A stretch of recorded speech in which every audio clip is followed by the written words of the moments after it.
Hi, this is how we install the RSS suite from Honeywell. We use it with the Honeywell Dimension range of panels. First thing we have to do is go and get it. If you use Google and go for My Honeywell Buildings University, you'll soon find the portal. You will have to register. Once you've registered, you can log in. And once you've logged in, you'll see this screen. If you don't see the downloads, click on the support service at the top and then click on Download Center, and then when that's loaded you click on the drop down arrow and pick Intrusion, and then of course RSS install. Current version is displayed on the screen there. We want to pick the latest one we've got, which is 3.62 currently. And there it is. We need to go ahead and download. It is a fairly big download, so let's get that going. There is a little extra bit in the service note called the CAN note. I would suggest you download that too. Once you've downloaded it, let's go and have a look at it. It's there. And if we scroll down, sometimes you get an error message with the SQL server. It looks like that. To resolve it, you need an updated driver, an SQL driver number 17. There's a little Microsoft link there. Click it, loads up this site, and we scroll down a little bit and we look for version 17, which is there. And you do need to pick the right version. Probably a 64-bit install would be fine, unless it's a very old PC. And you need to get that downloaded. And that's me downloaded it now, so I'm going to go and show you where it is and what we do with it. Right, so that's the RSS suite downloaded, and we also have the driver 17, the SQL driver, the ODBC driver. I'm going to run it now, accept a few agreements, and this is a pretty quick install, this one. You just have to add all the features and click next, install, and let it do its thing. It doesn't take too long at all, but it's best done before you do the other install. So that bit's done. We're now going to use the RO56 download, and if we double click that, it is a disk image, so it loads on your PC as a CD drive.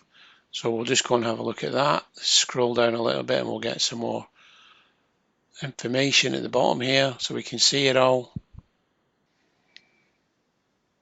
So now all we have to do is run the setup, and it launches like this.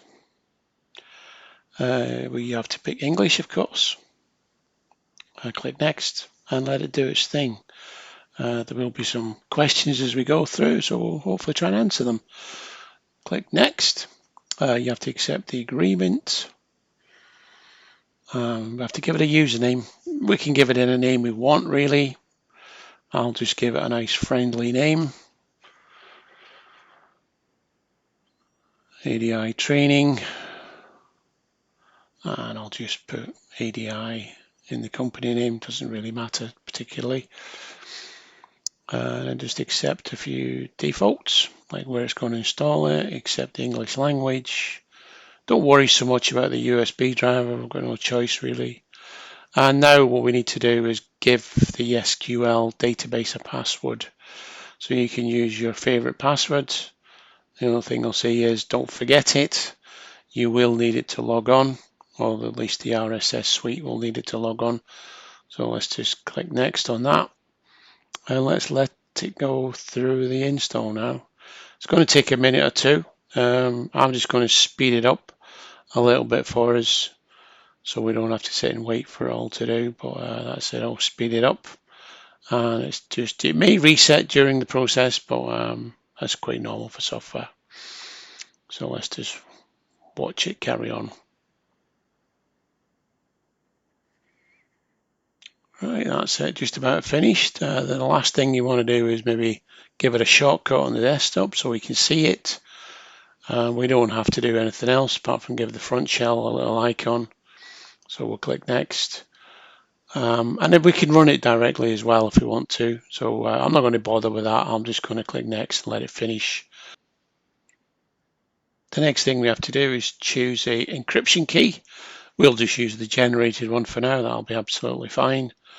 And then we have to put the password in now. This is the front shell manager password. We're going to use the same password as we did for the RSS suite. And let that finish.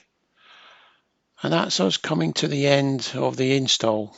Let's just go and have a look at it, see what we've got on the desktop. And there it is there. We have a communication front shell manager. We'll just double click it and launch it now, just check it's working.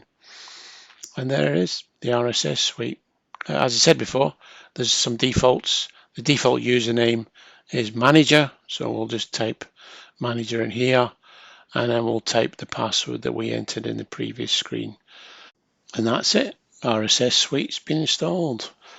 We can continue to add sites now, and maybe we'll cross that in another video. But thanks for now. Cheerio.